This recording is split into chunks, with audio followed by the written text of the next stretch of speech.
नमस्ते एवरीवन। आज का ब्यूटीफुल पॉडकास्ट है शिशपाल सिंह सर के साथ एंड हम समझेंगे मौन के बारे में, मेडिटेशन के बारे में, योगा फिलॉसफी के बारे में एंड ऑफ कोर्स उनका जो लाइफ मिशन है एक योगा सेवक बनने का, उनके बारे में। So welcoming Shishpal Singh sir. नमस्ते। ये पॉडकास्ट को शुरू करते हुए मैं सोच रही थी क्यों ना एक छोटे से मौन के साथ शुरू करें, लोगों को इंस्पायर करें कि हम मौन कभी भी कहीं पे भी कर सकते हैं। सो एक मौन की शुरुआत आपके थ्रू करें। जी, यस सर। जीवन में हम कोई भी काम करें तो उसकी शुरुआत एक प्रार्थना से करनी चाहिए, एक ओम की चैंटिंग से करनी चाहिए। जीवन में काम करने का यही नियम है कि हमें पहले प्रार्थना करनी चाहिए। प्रार्थना से हमारे अंदर जो शक्ति पैदा होती है, फिर हमें पुरुषार्थ करना चाहिए, और पुरुषार्थ से जो हमारे अंदर सामर्थ्य पैदा होता है, फिर हमें परमार्थ करना चाहिए। तो आओ हम एक ओम चैंटिंग से शुरुआत करते हैं। जो ओम का चैंटिंग हमें शांति और मौन की तरफ ले जाता है। लंबी गहरी सांस लेते हुए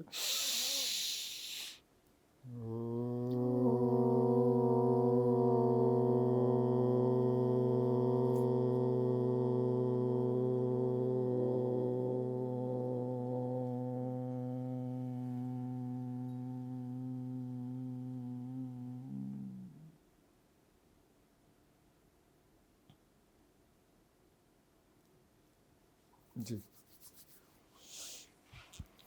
thank you so much sir. Sir ये बातें शुरू करने के पहले मैं चाहूँगी आपका बचपन कैसा था एंड क्या पहले से ही आप इतने योगा के ड्रिवन थे, स्पिरिचुअल थे? तो थोड़ी बहुत किस्से आपके बचपन के लोगों को समझा सके अगर। जी, ये मेरा सौभाग्य है कि मेरे पास गुजरात राज्य योग बोर्ड चेयरमैन की जवाबदारी है। समस्त गुजरात को योग में बनाने के लिए भगवान ने मुझे निमित्त किया है। आपने पूछा कि मेरे बचपन की शुरुआत कैसी हुई, मैं योग से कैसे जुड़ा। मेरी जन्मभूमि राजस्थान है, मेरी कर्म भूमि गुजरात है। बचपन से मैं गांव में पैदा हुआ, तब से मैं योग के बारे में, योग शब्द ही मुझे नहीं मालूम था। मैं उस बैकग्राउंड से आता हूँ। हाँ, पर हमारे माता पिता अध्यात्म से जुड़े हुए थे। अध्यात्म के प्रति एक रुझान था, और बचपन में फिर गांव में हमने टीवी देखते हुए एक दिन पूज्य स्वामी रामदेव जी महाराज को मैंने टीवी पर देखा, और उनको मैंने देखा और सुना। मुझे लगता है कि ये बाबा क्या कर रहे हैं, लंबी गहरी सांस ले रहे हैं, कुछ आसन करते हैं, ये क्या चीज़ है। मुझे उसे देखने के बाद भी बड़ा अजीब कि इस तरह की क्रियाएं ना देखी थी ना सुनी थी। बस वहीं से मुझे प्रेरणा मिली, और वो आध्यात्मिक स्वभाव था। इसलिए योग में मानता हूँ अध्यात्म का शिखर है। वो मेरा आध्यात्मिक स्वभाव ही मुझे योग की तरफ खींच के लाया। मतलब कि ये डिवाइन एक्सपीरियंस था जो भगवान ने आपको चूज़ किया है।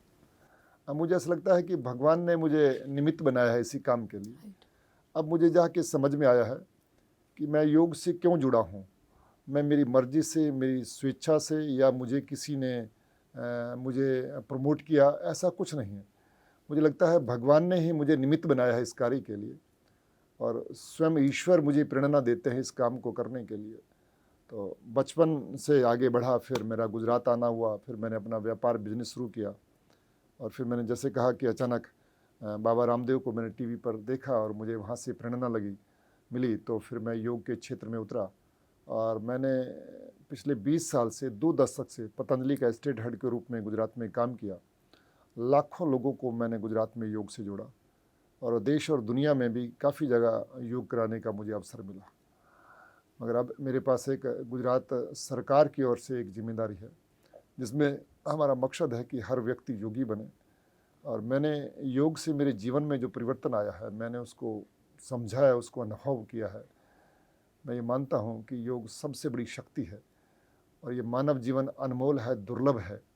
अगर व्यक्ति योग की इस विद्या को नहीं सीखता तो उसका जीवन अधूरा है। Right, absolutely, super.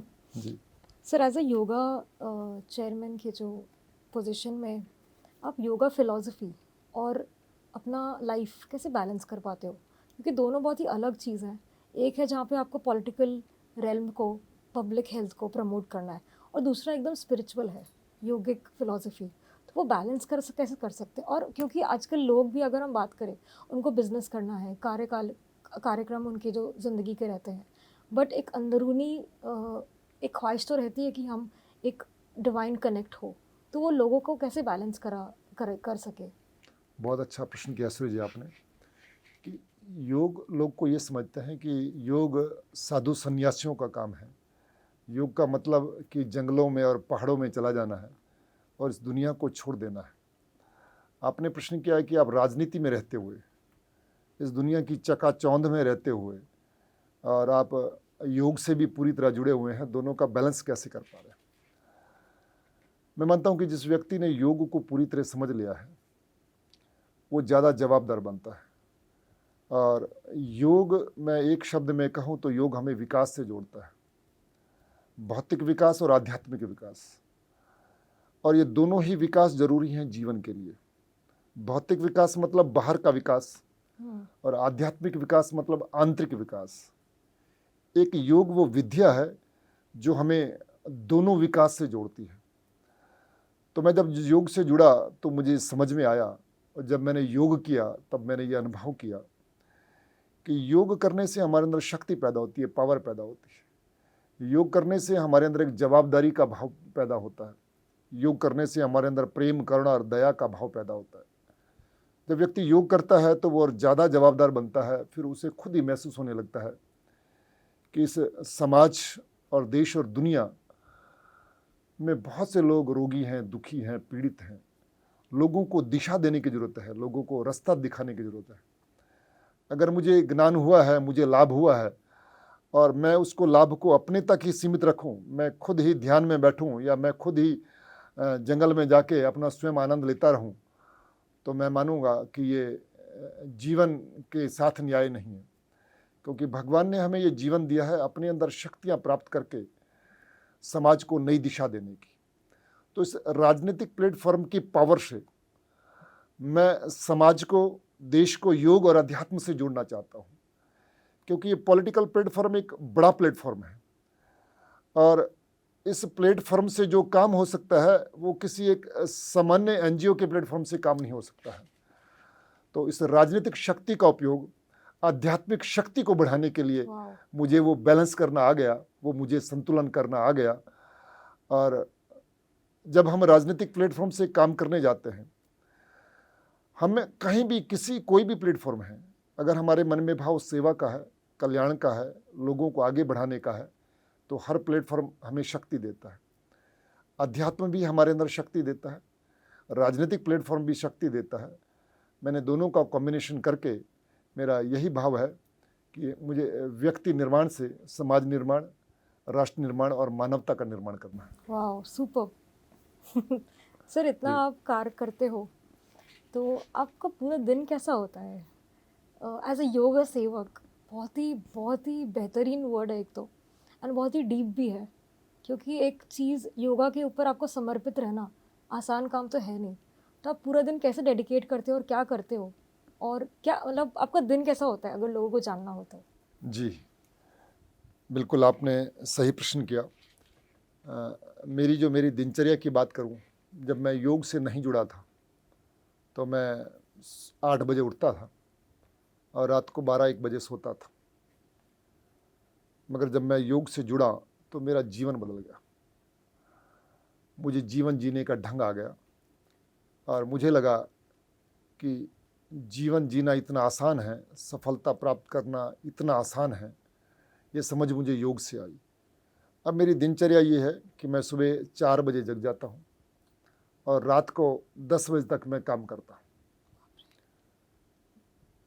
एक योगी व्यक्ति को ज़्यादा सोने की जरूरत नहीं, कम समय में ही नींद पूरी हो जाती है।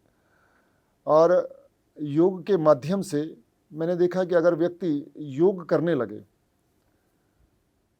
तो उसका दिन तो अच्छा होता ही है, उसकी दिनचर्या अच्छी होती है। अगर व्यक्ति आसन और प्राणायाम को ठीक ढंग से, ईमानदारी से करने लगे तो उसके जीवन में 10 से सत्य घटित होते हैं। यम और नियम के 10 से सत्य घटित होते हैं। अष्टांग योग में महर्षि पतंजलि ने बताया कि यम और नियम, कि आपको अष्टांग योग के मार्ग पे चलना है तो 8 अंग बताया उन्होंने। यम, नियम, आसन, प्राणायाम, प्रत्याहार, धारणा, ध्यान, समाधि। जब व्यक्ति आसन और प्राणायाम को ईमानदारी से करने लगे राइट। तो उसके जीवन में यम के 5 नियम और नियम के 5 नियम अपने आप घटित होते हैं। ओके। यम का 5 नियम है अहिंसा, सत्य, अस्त्य, अपरिग्रह, ब्रह्मचर्य। नियम के 5 नियम है सोच, संतोष, तप, स्वाध्याय, ईश्वर प्रणिधान। तो उसके जीवन में ये 10 से सत्य अपने आप घटित होने लगते हैं। और दिनचर्या मेरी पूरे दिन बहुत आनंद में जाती है। मैं 16 घंटे काम करता हूँ तो मुझे थकान नहीं लगती। मेरे दिन की शुरुआत मैं ऑक्सीजन भरने से करता हूँ कि सुबह उठते ही लोग अपने पेट को चाय से भरते हैं, बिस्किट से भरते हैं, राइट। पर मैं अपने लंग्स को ऑक्सीजन से भरता हूँ। राइट। और वो ऑक्सीजन की ऊर्जा पूरा दिन 16 से 18 घंटे में काम करता हूँ, मुझे थकान बिल्कुल नहीं लगती। मुझे लगता ही नहीं कि मेरे पास काम ज़्यादा है। मेरे पास कितना भी काम हो मुझे लगता है मेरे पास काम कम है, मैं फ्री हूँ। लोग मुझे कहते हैं शिषपाल जी आप सुबह 4 बजे से लेकर रात को 10 बजे तक इतना काम करते हो, आप थकते नहीं हो क्या? मैं उन्हें कहता हूँ नहीं, मेरे पास काम ही नहीं है, मैं फ्री हूँ, मेरे पास काम कम है और 10-20 गुना ज़्यादा काम हो तो भी मैं कर सकता हूँ।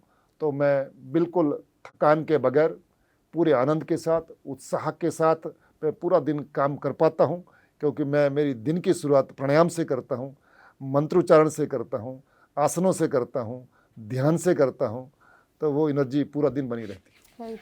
सर मैंने कितने लोगों को मिलती हूँ, बट आपका जो एनर्जी और ऑरा एंड ओपन माइंडेडनेस, आपने जिस तरीके से सपोर्ट किया मुझे, मैं तो पर्सनली बोल रही हूँ, इतना वक्त देना एंड मेरी गहराई को समझना, तो मैं तो सबको बोलूँगी आप मौका मिले तो सर के साथ टाइम स्पेंड करना। So on a personal note sir, thank you. Thank you. Yes sir. आपने जैसा कहा ना, मुझे ये समझ में आया कि जीवन का सच्चा आनंद ना हर व्यक्ति के साथ प्रेम करने से, उसे आत्मीयता बनाने से, उसको सहयोग करने में ही जीवन का सच्चा आनंद है।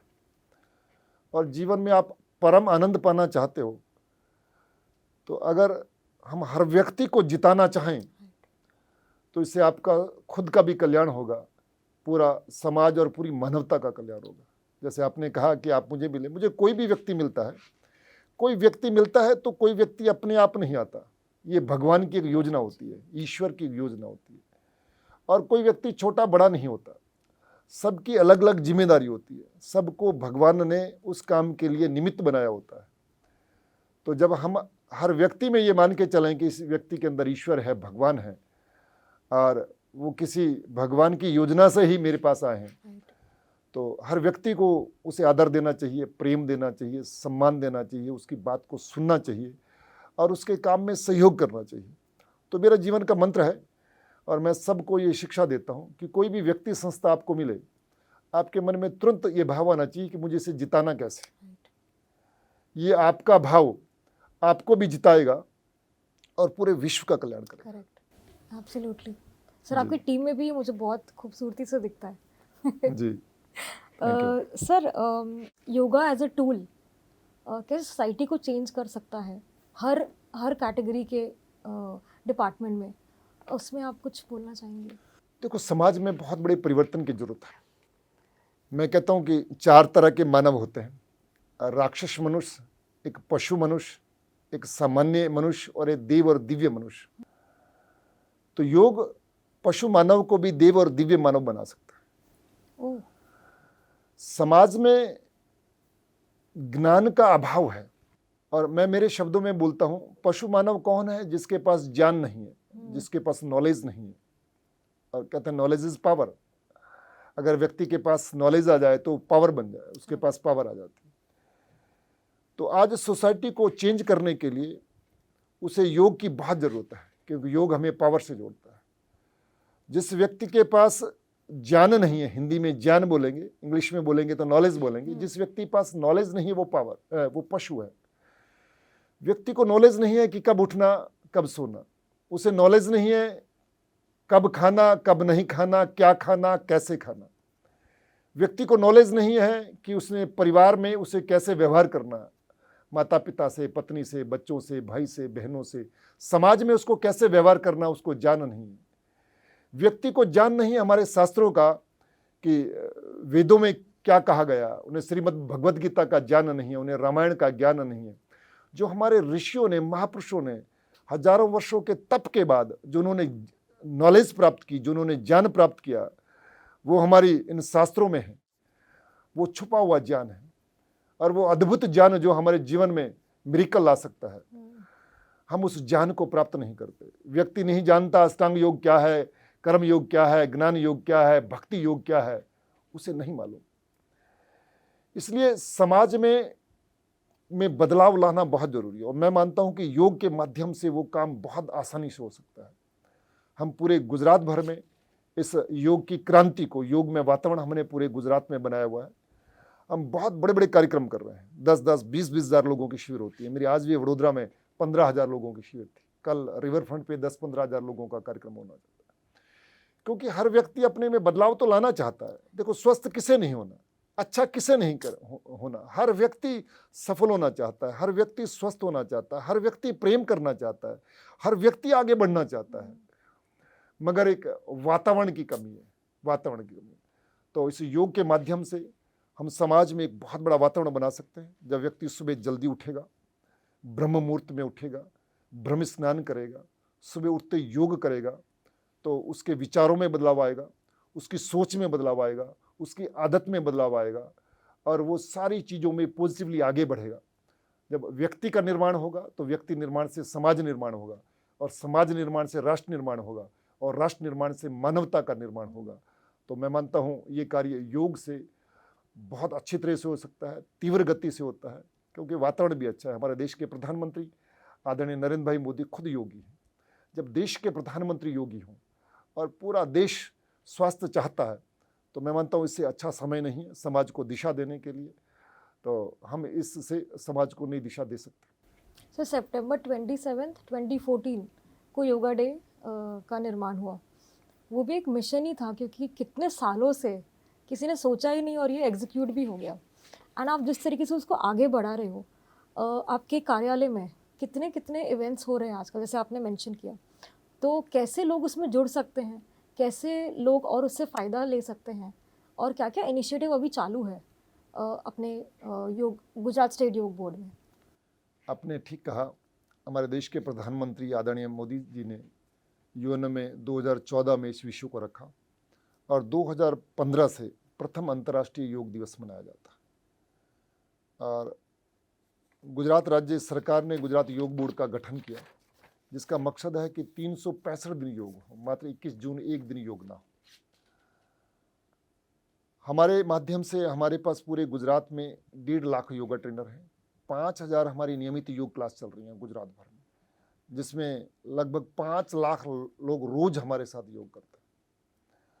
तो मैं जो अभी देख रहा हूँ कि ये योग दिन से योग सप्ताह से योग वर्ष से योग शताब्दी और योग शताब्दी से योग युग आने वाला है। क्या बात है, सुपर। मुझे लगता है ये बहुत अच्छा समय है और हम सब लोग योग युग की ओर जा रहे हैं। Correct, super. सर, ऐसे मेरे आजू बाजू बहुत सारे लोग हैं ऐसा बोलते हैं कि मैं योगा नहीं कर सकता क्योंकि मेरे विचार ही ख़त्म नहीं होते, या मेडिटेशन करने में बैठता हूँ तो ओवर थिंकिंग चालू हो जाता है। तो उनके लिए कोई क्विक टिप्स आप देना चाहोगे, क्योंकि आप इतना ध्यान करते हो, अपना चकाचौंध की दुनिया को संभालते हुए फिर भी आप कर पाते हो, तो नॉर्मल इंसान कैसे करे? बहुत अच्छी बात कही आपने। मैं पहले कहना चाहूँगा इस विषय को मैं थोड़ा डिटेल से बताता हूँ। एक तो आम लोग योग को एक्सरसाइज मानते हैं, मतलब योगा इज नॉट एक्सरसाइज। योग एक्सरसाइज नहीं है, योग एक जीवन पद्धति है, योग एक लाइफ स्टाइल है, योग एक चिकित्सा विज्ञान है, योग एक मेडिकल साइंस है, योग एक आध्यात्म की विद्या है। और योग हम सब के लिए जरूरी है, हमारे हित में है, हर व्यक्ति को योग करना चाहिए।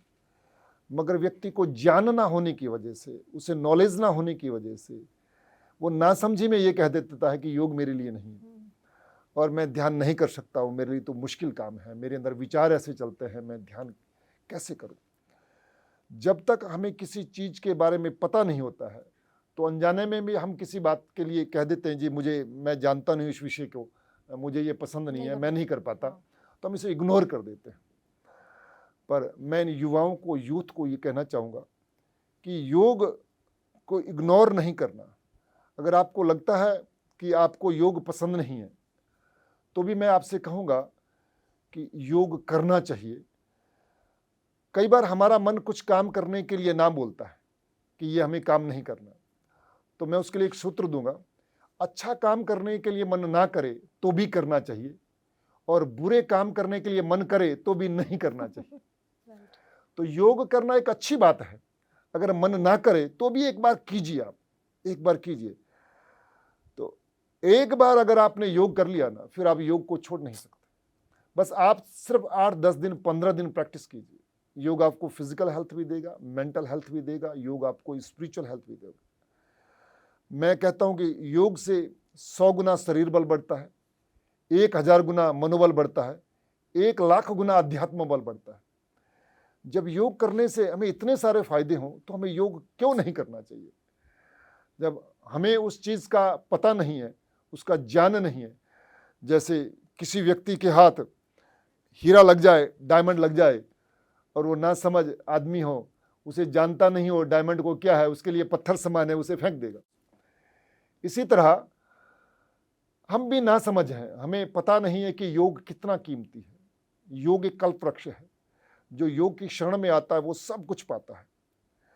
बच्चे योग करेंगे तो उनका शारीरिक विकास होगा, नौजवान योग करेंगे तो उनका जीवन में विकास होगा, उनको हेल्थ, वेल्थ, हैप्पीनेस मिलेगा।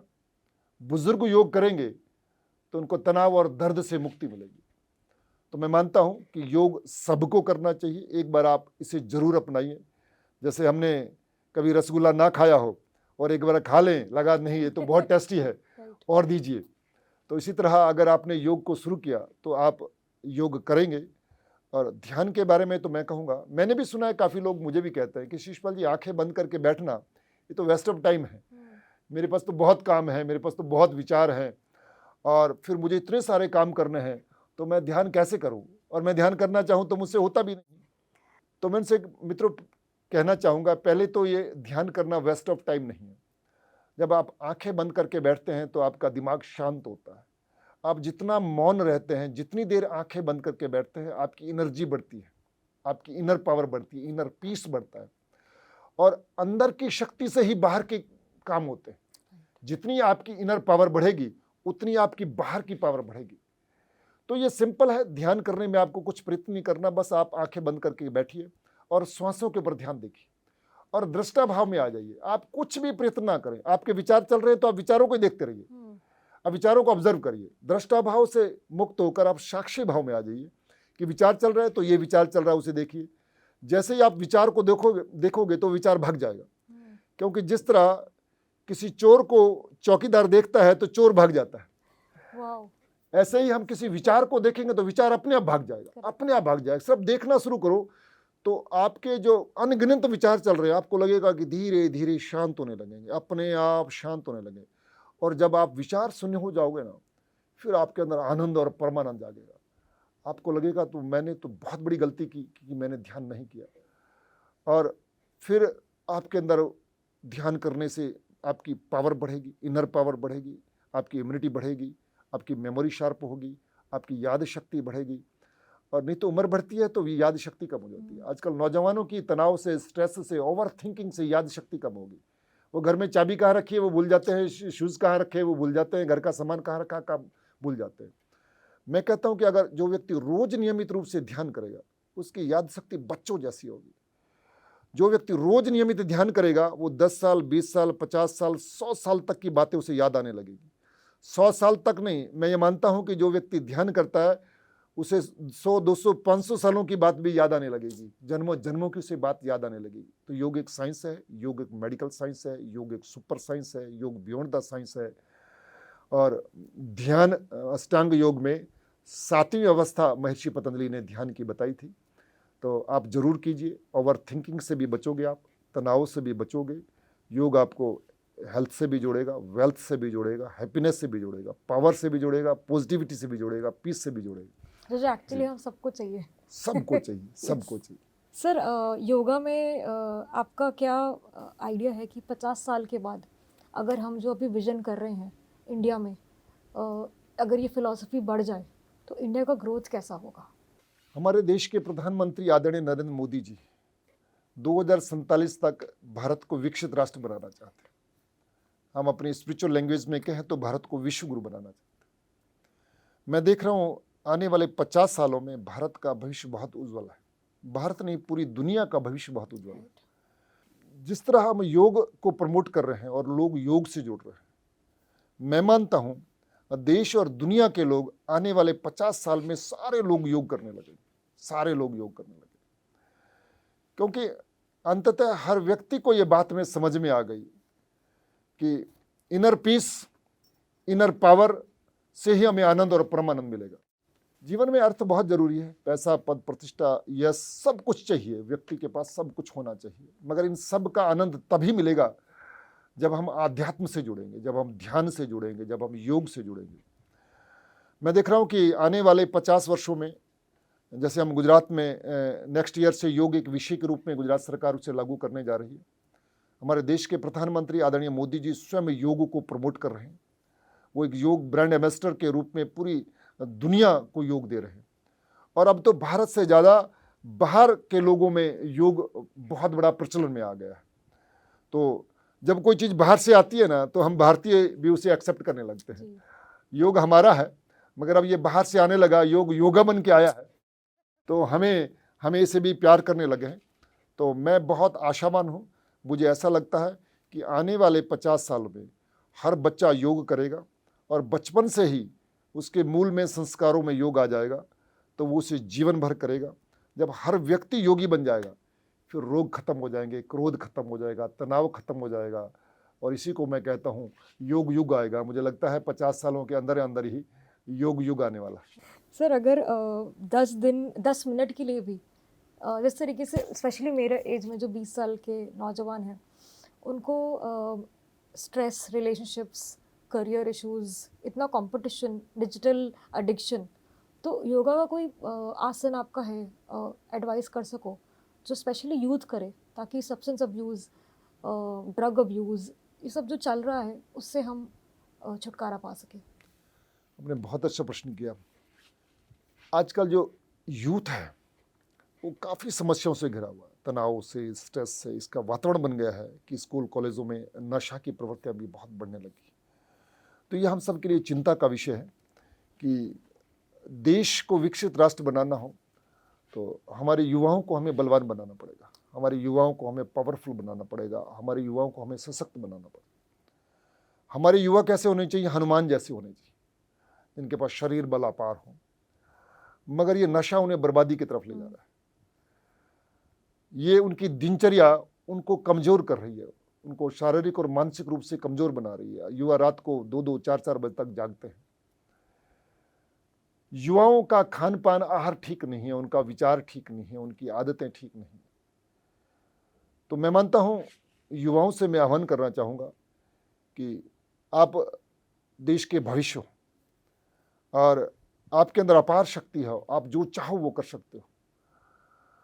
उसके लिए आपको अपनी दिनचर्या, आहार और अपने विचार को ठीक करना होगा, और उसके लिए आपको योग के लिए 1-2 घंटे का समय निकालने की जरूरत नहीं है। आप 10 मिनट के लिए भी छोटी छोटी टिप्सों को अपनाना शुरू कीजिए।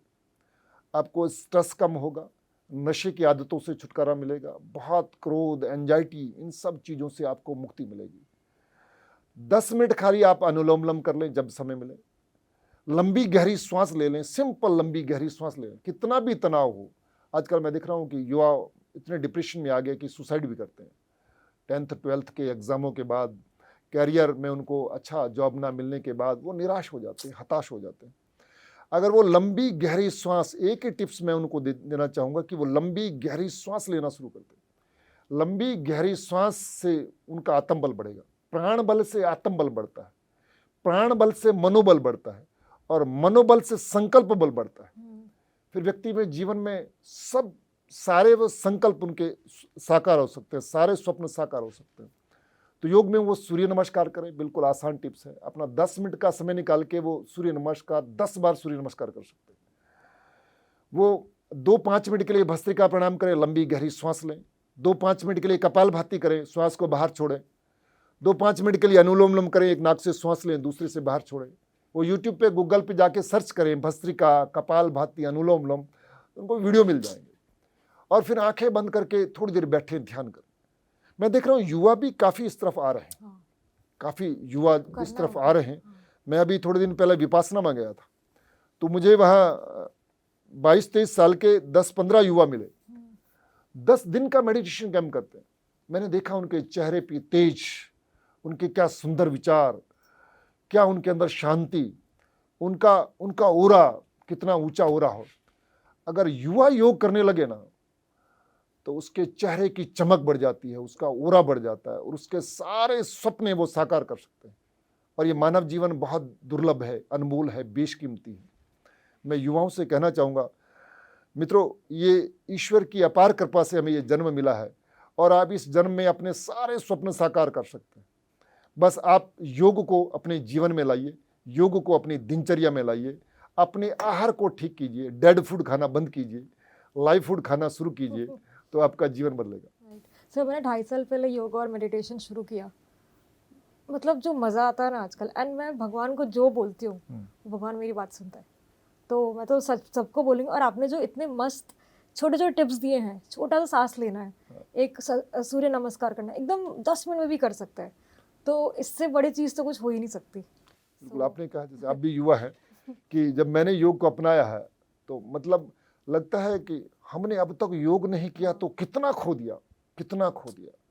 हमारे अंदर अपार आनंद है, अपार शक्ति है, अपार समर्थ है। हर व्यक्ति के अंदर शक्ति है, वो सुप्त अवस्था में है। सर ऑल्सो बहुत अच्छी बात थी, मैं अभी सोच रही हूँ कि मेरे स्कूल में क्यों नहीं था। और मेरे आजू बाजू सब लोग भी पूछते हैं, सोचते हैं कि अभी ऐसे भी इतना बढ़ते हैं ना सर, उतना माइंड और बैंडेज हो जाता है। पर बचपन से ही अगर हमें योग सिखाया गया होता तो कितना ईजी होता। तो सर जेन्युइनली थैंक यू कि आपने अभी सोचा है कि हम बचपन से ही बच्चों को, छोटे बच्चों को स्कूल में से योगा कराना शुरू करेंगे। बहुत अच्छा बात है सर वो। आपने जैसे कहा कि आपको लगता है कि बचपन से मैंने योग सीख लिया होता, और मुझे बचपन में योग क्यों नहीं सिखाया गया। और सच में मैं मानता हूँ कि बड़े लोगों को जब हम योग कराते हैं ना, बड़े लोगों की आदतें खराब हो गई होती हैं, दिनचर्या खराब हो गई है, उनके दोस्त, वातावरण इतना दूषित हो चुका होता है कि वो उसमें से अपने आप को निकालना चाहते हैं तो भी निकल नहीं पाते। मुझे काफ़ी लोग मिलते हैं, बोलते हैं शिषपाल जी योग अच्छी बात है, करना चाहिए, पर हम कर नहीं सकते। जैसे दुर्योधन ने कहा था कि अच्छा क्या है, बुरा क्या है मुझे पता है, पर जो है बुरा मैं छोड़ नहीं सकता, अच्छा मैं कर नहीं सकता। वाह। तो ऐसे ही हमारी गलत आदतों, गलत दिनचर्या की वजह से लोग इस तरह के जाल में फंस गए हैं। वो दुर्योधन की भाषा बोलते हैं कि योग तो अच्छा है, पर मैं कर नहीं सकता, मैं क्या करूं। सुबह जल्दी उठना चाहिए, अच्छी बात है, पर मैं उठ नहीं सकता, क्या करूं। पिज्जा बर्गर नहीं खाना चाहिए, फास्ट फूड नहीं खाना चाहिए, ये हेल्थ को नुकसान करता है, पर मैं क्या करूं, उसे छोड़ नहीं सकता। तो अगर बच्चों को बचपन से योग सिखा दिया जाएगा तो फिर वो उनके जीवन में बदलाव आता है। क्योंकि बच्चा जो है ना, एक मैं मानता हूँ वो एक ब्लैंक कैसेट होता है, उसमें जो हम फीड करते हैं ना वो जीवन भर चलता है।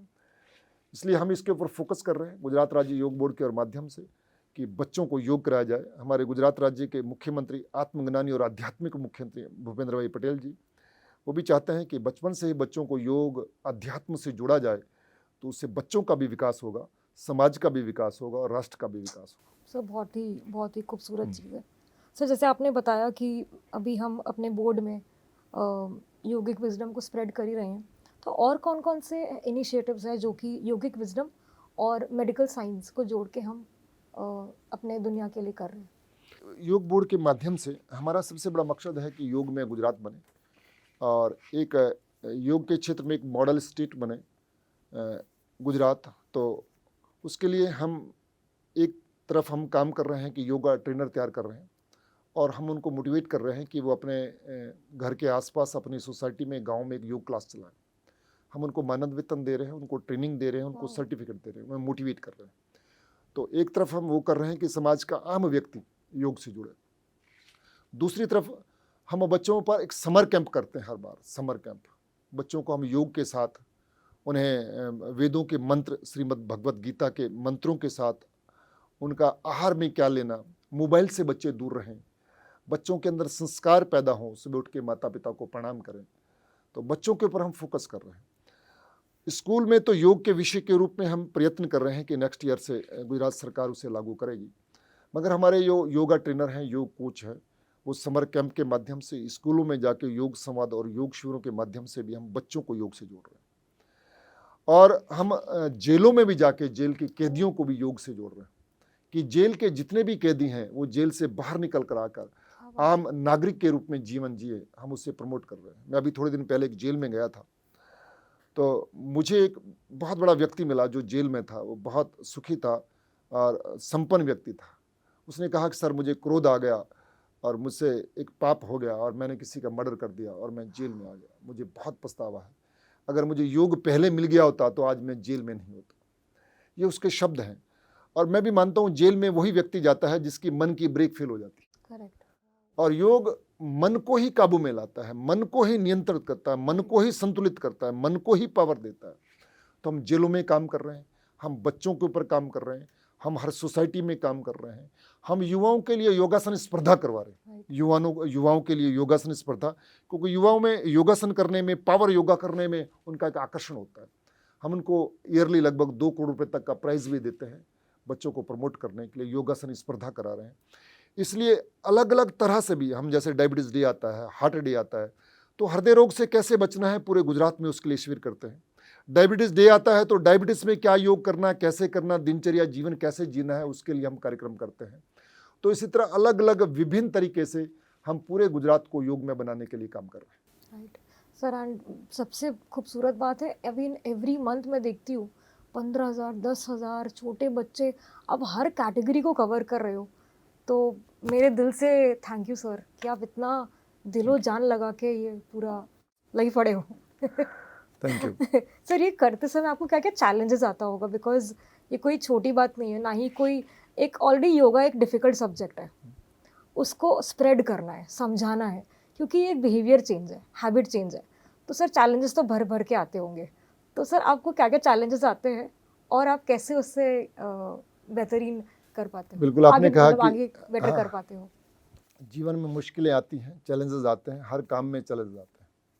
उसके लिए मेरा एक सूत्र है, वो मैं सबको कहता हूँ कि अगर हम मुश्किल काम करेंगे तो जीवन आसान होगा, आसान काम करेंगे तो जीवन में मुश्किलें आएंगी।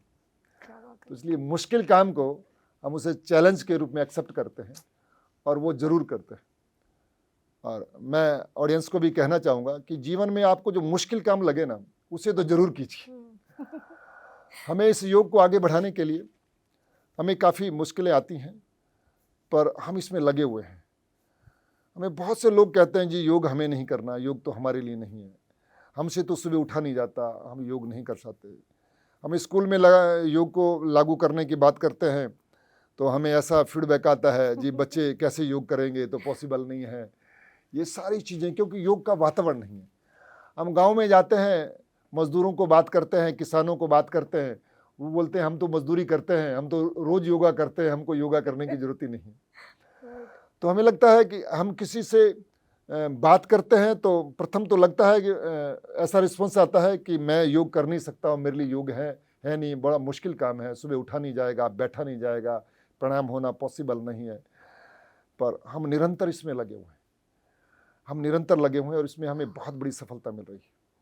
अब मैंने जैसे आपको पहले कहा कि हमने बच्चों के ऊपर हम फोकस कर रहे हैं, बच्चे इसको एक्सेप्ट कर रहे हैं, हम अपने कोचों को तैयार कर रहे हैं, वो इसको फैला रहे हैं। अब धीरे धीरे वातावरण बनता जा रहा है और हम जिन लोगों का योग से फ़ायदा हो रहा है, हम उनके वीडियो रिकॉर्ड करके समाज में उसको हम सोशल मीडिया के प्लेटफॉर्म से फैला रहे हैं। जब कोई एक व्यक्ति बोलता है कि जी मेरा डायबिटीज़ क्योर हो गया, मेरा बीपी नॉर्मल हो गया, मेरे को कैंसर जैसी बीमारी से दूर हो गई, तो दूसरे व्यक्ति को प्रेरणा मिलती है, उसको ऊर्जा मिलती है, उसको शक्ति मिलती है। चैलेंजेस तो बहुत हैं, ये कोई आसान काम नहीं है कि लोगों को सुबह 5 बजे उठा के योगा करवा देना, बहुत मुश्किल काम है। ये मानता हूँ कि आप किसी फिल्मी स्टार को भी 5 बजे लेके आओ तो लोग नहीं आएंगे, पर अब वातावरण ऐसा बन गया है कि हमारी योग क्लास में सुबह 5 बजे 10,000 लोग होते हैं। 10,000 लोग होते हैं। तो हमने इन चैलेंजों को पार किया है अब हमें योग कैसे पहुंचाना है वो हम सीख गए हैं, हमें समझ में आ गया है। हमारे पास योजनाएं, प्लानिंग और टीम बन चुकी है। मुझे लगा है कि जल्दी हम गुजरात को योग में बनाएंगे और पूरे भारत में योग पहुंचेगा और पूरी दुनिया में योग पहुंचेगा।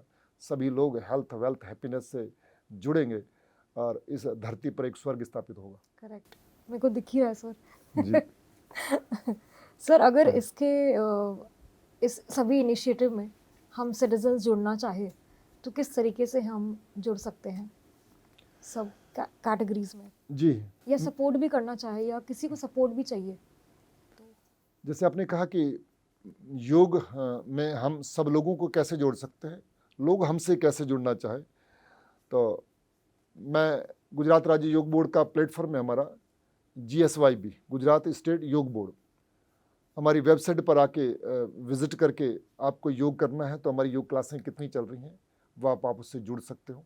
आपको योगा ट्रेनर बनना है तो आप हमारी वेबसाइट पर आकर रजिस्ट्रेशन कीजिए, हम आपको फ्री ट्रेनिंग देंगे, 100 आवर्स की सर्टिफिकेट देंगे। आप योग क्लास चलाएंगे तो आपको मानद वेतन देंगे। और समाज के मैं सारे लोगों को आह्वान करना चाहूँगा कि आपका बर्थडे हो या मैरिज एनिवर्सरी हो तो आप योग के साथ मनाइए, आप योगा शिविर कराइए। हमने समाज में एक ऐसा नया प्रचलन चला दिया है कि आपका बर्थडे है तो बर्थडे के दिन आप योग शिविर का आयोजन कीजिए।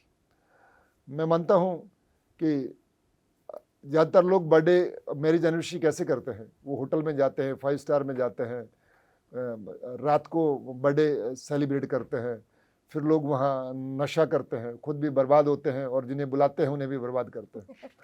मैं कहता हूँ कि बर्थडे सुबह मनाइए, योग के द्वारा मनाइए और अपने मित्रों को, दोस्तों को बुलाइए और हमारा योगा ट्रेनर आके आपको सपोर्ट करेगा, आपको योग सिखाएगा। अगर हमारे प्रयत्न से कोई व्यक्ति योग से जुड़ जाता है, हो सकता है उसे 6 महीने बाद हार्ट अटैक होने वाला हो, 1 साल बाद कैंसर होने वाला, तो हम उसे बचाएंगे। हम स्वयं के बर्थडे पर, अपने बच्चों के बर्थडे पर ये पुण्य कर सकते हैं। और मैं ऐसा मानता हूँ जब व्यक्ति के जीवन में पुण्य बढ़ता है तब लक्ष्मी आती है और योग से बड़ा कोई पुण्य कार्य नहीं है। अगर हमारी प्रेरणा से, हमारे मोटिवेशन से अगर कोई व्यक्ति योग से जुड़ता है तो जीवन भर वो बीमार नहीं होगा, रोगी नहीं होगा, वो टेंशन में नहीं आएगा, वो डिप्रेशन में नहीं आएगा, वो दीनहीन नहीं होगा, कमज़ोर नहीं होगा, लाचार नहीं होगा। मैं कहता हूँ योगी कौन? जो स्वस्थ है, बलवान है, बुद्धिमान है, संस्कारवान है, ईश्वर भक्त है, राष्ट्र भक्त है। योगी कौन? जिसके हृदय में प्रेम है, करुणा है, दया है, संस्कार है, वो योगी। योगी कौन? जो खुद भी बलवान है और समाज को बलवान बनाना चाहता है। तो इस तरह हम जुड़कर एक नया समाज बना सकते हैं, नया देश बना सकते हैं। तो मैं सब लोगों से आह्वान करना चाहूँगा कि गुजरात सरकार, गुजरात राज्य योग बोर्ड आपके साथ है। आप इस योग को फैलाइए, योग से जुड़िए। आप हमारे गांधीनगर में कर्मयोगी भवन में हमारा योग बोर्ड का ऑफिस है, आप वहाँ पे भी विजिट कर सकते हैं। आप योग को और ज़्यादा फैलाना चाहते हैं, और ज़्यादा जुड़ना चाहते हैं, आपकी तमन्ना है कि हमें बहुत बड़े बड़े शिविर करवाने हैं, तो हमारे पास काफ़ी बड़ी संख्या में योगा ट्रेनर, योग कोच हैं, हम आपके सहयोग के लिए भेजेंगे। राइट। एंड सर मैंने तो प्रैक्टिकली देखा है कैसे आपने मुझे और कितने सारे लोगों को सपोर्ट किया है। तो सर मैं सबको बोलना पर्सनली भी चाहूँगी कि प्लीज़ यहाँ पे आइए, कोई भी आइडिया हो योगा को स्प्रेड करने के लिए। द एंटायर टीम सर के दृष्टिकोण के थ्रू बहुत सपोर्टिव है। सो स्पेशली यूथ एंड मेरे फ्रेंड्स, मेरे कम्युनिटी वाले लोग, प्लीज़ आइए एंड ये प्लेटफॉर्म को जितना हो सके हम स्प्रेड करें। सर जैसे मेरे एज के जो लोग हैं, अगर उनको करियर भी बनाना हो योगा में, apart from becoming a yogic as a life style, but अगर करियर में जाना हो तो क्या क्या करा जा सकता है और करियर का क्या स्कोप है? हम योग को लेकर जब अलग अलग सेशन करते हैं, योग युवाओं के लिए, योग महिलाओं के लिए, योग डायबिटीज़ के लिए, योग बीपी के लिए, तो हम ऐसा सेशन भी करते हैं कि योग से उद्योग, कि योग से उद्योग को कैसे बढ़ाया जाए, योग को इंडस्ट्री से कैसे बढ़ाया जाए। मैं मानता हूँ कि योग एक अपने आप में बहुत बड़ी इंडस्ट्री है। Sir yoga economy, yoga tourism, हाँ, योगा टूरिज्म कर सकते हैं हम, पूरी दुनिया को अपने देश में अट्रैक्ट कर सकते हैं। अब पूरी दुनिया अगर योग करना चाहेगा तो वो भारत में ही आना चाहेगा, भारत के इंस्ट्रक्टर के पास ही योग सीखना चाहेगा। तो मैं युवाओं को कहूँगा कि वो इस क्षेत्र में आए और अपना कैरियर बनाएं। वो बड़े बड़े योगा स्टूडियो बना सकते हैं। देश में बड़े बड़े अच्छे योगा स्टूडियो की ज़रूरत है। हम योग टूरिज्म बढ़ा सकते हैं। हम योगा मैट से लेकर, ट्रैक सूट से लेकर, ये सारी चीज़ें, स्टिक योगा से लेकर, रोप योगा से लेकर, हम काफ़ी बहुत हम मैन्युफैक्चरिंग कर सकते हैं। और योग में कैरियर, आज हमारे पास ऐसे योगा ट्रेनर हैं जो मंथली 2 से 5 लाख रुपए अर्न करते हैं। हर व्यक्ति को आज योग करना है, वो अच्छा उन्हें इंस्ट्रक्टर चाहिए। हर व्यक्ति 10-20 हज़ार 50 हज़ार रुपये देने को तैयार रहता है। अगर वो सुबह से शाम तक 5-7 घंटे काम करे तो मंथली 1 लाख से लेकर 2 लाख रुपए वो अर्न कर सकता है। तो योग हमें स्वास्थ्य भी देगा, योग हमें रोजगार भी देगा, योग हमें हमारी समाज में प्रतिष्ठा भी बढ़ाएगा। जब व्यक्ति एक योग कराने जाता है तो उसका एक आदर भी होता है, एक सम्मान भी होता है। तो युवाओं के लिए बेहतर स्कोप है कि वो अपना कैरियर बनाए। इसमें काफ़ी संभावना है, देश और दुनिया में बहुत बड़ी संभावना है।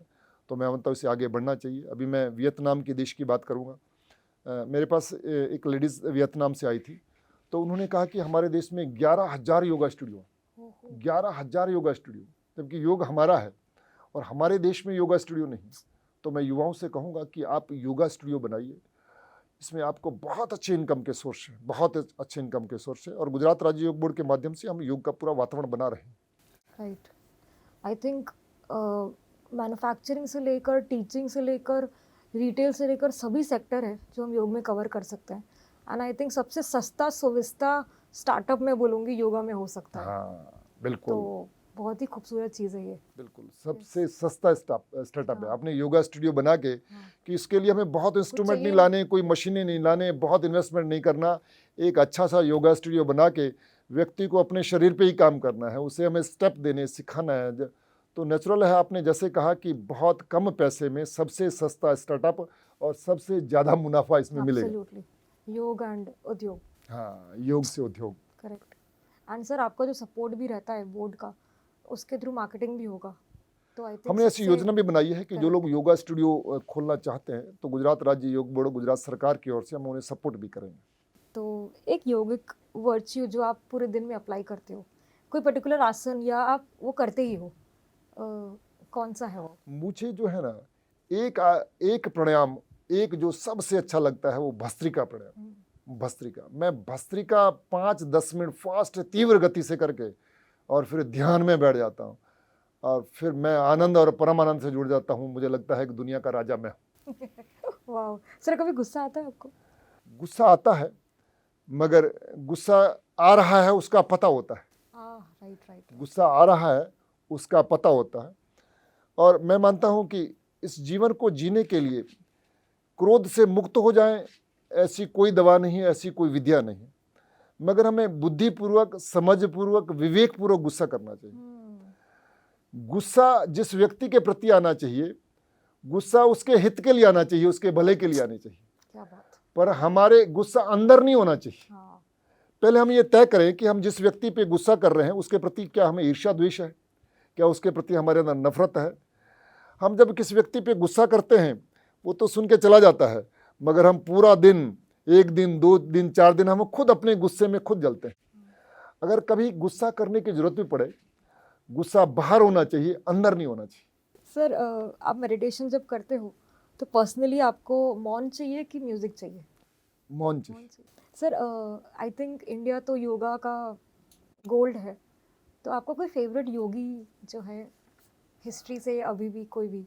मेरा देश के प्रधानमंत्री आदरणीय नरेंद्र भाई मोदी जी, मैं मानता हूं कि दुनिया के सबसे बड़े योगी हैं, वो मेरे favourite Yogi. Sir absolutely, I think मैं खुद को भी कितना लकी मानती हूँ कि मैं विकसित भारत के जनरेशन में पैदा हुई हूँ और मैं आपसे बात कर पा रही हूँ और वो योगा के ट्राई करी योगा स्प्रेड कर पाऊँ, तो मोदी जी के बिना ये होता ही नहीं। सो यस सर, ये मेरा सवाल है, अगर हम एक ऐसा सत्संग करते वर्ल्ड लेवल जहाँ पे दुनिया के सभी लोग एक ही जगह बैठे हैं, तो एक कोई एडवाइस आप उनको देना चाहोगे? मैं पूरी दुनिया को यही एडवाइस देना चाहूँगा कि हमें सबको अनंत से जुड़ना चाहिए, अनंत से। इस पूरे जीवन का पूरा आनंद लेना चाहते हो तो हमें बड़ा सोचना चाहिए, बड़ा सोचना चाहिए। हर व्यक्ति को अनंत से जोड़ना चाहिए। हर व्यक्ति को मैं ये कहना चाहूँगा कि अपने से हर व्यक्ति को बड़ा बनाने का प्रयत्न करना चाहिए। हर व्यक्ति ये सोचने लग जाए कि मेरे संपर्क में जितने भी लोग हैं वो मुझसे बड़ा बने। अगर एक शब्द में मैं कहना चाहूँ तो हर व्यक्ति को ये सोचना चाहिए कि मुझे गुरु बनाने हैं, शिष्य नहीं बनाना है। हम अगर किसी को शिष्य बनाते हैं तो हम उसे कंट्रोल करते हैं, जब हम उसे गुरु बनाते हैं तब हम उसे पावर देते हैं, हम उसे ऊर्जा देते हैं। Super, wow sir, beautiful lesson है ये। सर ऐसा कोई सवाल जो मैंने ना पूछा हो या कभी किसी ने आपको ना पूछा हो एंड उस पे आप कुछ बोलना चाहो? बस ऐसा सवाल है जो कभी किसी ने मुझसे ना पूछा हो, तो मैं मानता हूँ कि एक प्रश्न हो सकता है जो किसी ने मुझे नहीं पूछा है कि जीवन का विकास कैसे होगा। राइट, जीवन का विकास कैसे होगा? हर आदमी विकास करना चाहता है, मगर विकास कैसे होगा उसको इसकी समझ नहीं है। तो इस प्रश्न को लोग मुझसे पूछते नहीं हैं, मगर मैं रोज़ बताता हूँ कि ये जीवन मिला है विकास के लिए, सिर्फ एक काम के लिए, विकास के लिए। शरीर का विकास, मन का विकास, बुद्धि का विकास, आत्मा का विकास, परिवार का विकास, समाज का विकास, व्यापार का विकास, पर्यावरण का विकास, संपूर्ण मानवता का विकास। तो ये प्रश्न मैं मानता हूँ हर व्यक्ति को रोज अपने से करना चाहिए हाँ, कि क्या मेरा शरीर का विकास है? अगर पेट बढ़ रहा है तो विकास नहीं है, वो विनाश है। शरीर का विकास, मन का विकास, क्या मेरा मन का विकास हुआ है? अगर आपको बहुत क्रोध आता है, बहुत गुस्सा आता है, आप एंजाइटी में, आपको बार बार बुरा लगता है, तो समझो आपका मन का विकास नहीं। तो ये एक ऐसा प्रश्न है जो लोग मुझसे पूछते नहीं हैं, मगर मैं लोगों को रोज़ बताता हूँ। आई थिंक सर सोने के पहले आपने जो टिप दिया है बहुत ही खूबसूरत है। सोने के पहले अगर हम सब खुद को पूछे आज मेरा किस क्षेत्र में विकास हुआ है, लाइफ बदल सकता है। Wow sir. परिवार का विकास, हम रोज क्या क्या हमारे परिवार में झगड़ा है, हमारे परिवार के लोगों का एक दूसरे पर विश्वास नहीं है, तो समझो हमारा परिवार का विकास नहीं है। हमारा संबंधों का विकास, ये हमें रोज ऑब्जर्व करना है रात को सोने से कि हमारे जो विकास है, आज मैंने शरीर के विकास के लिए क्या किया, मन के विकास के लिए, बुद्धि के विकास के लिए, आत्मा के विकास के लिए, आध्यात्मिक विकास के लिए, संबंधों के विकास के लिए, व्यापार के विकास के लिए मैंने क्या किया, समाज के विकास के लिए क्या किया, मैंने देश के विकास के लिए क्या किया। हम कहते तो हैं मेरा भारत महान, पर रोज ये पूछे उसमें मेरा क्या योगदान। मैं Thank तो you. आज से ये दोनों आपका जो अनुलोम विलोम टिप था जी, जो 5 मिनट में कर सकती हूँ एंड रात को हाँ। सोने के पहले हाँ, खुद को रात को सवाल जरूर सोने के करूंगी पहले, मैं। बिल्कुल अनुलोम विलोम यस, सोने के पहले तो 5 मिनट जरूर करना Right. चाहिए। बहुत ठीक सो है बस ये Aishwarya ji, sir last meditation and done. चलो हम समापन करते हैं, यस सर। 2 मिनट का मेडिटेशन करते हैं। वापस एक लंबी गहरी सांस लेते हुए ओमकार का जाप करेंगे।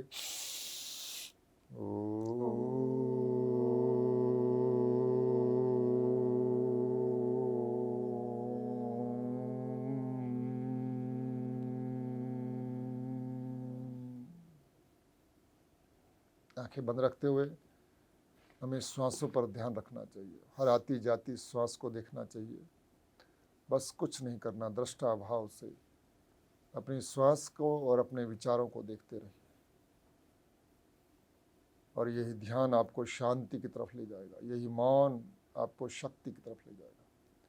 जितने जितने आप मौन और शांत होते जाएंगे, उतनी उतनी आपकी इनर पावर बढ़ती जाएगी, इनर पीस बढ़ती जाएगी। तो रोज नित्य नियम से ध्यान करना चाहिए। Meditation is the best medicine.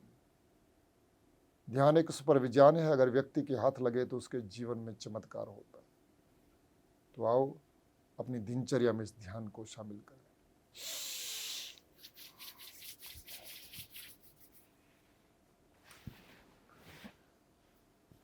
Thank you Aishwarya जी, अरे सर थैंक यू सर। धन्यवाद आपका। धन्यवाद सर। जी।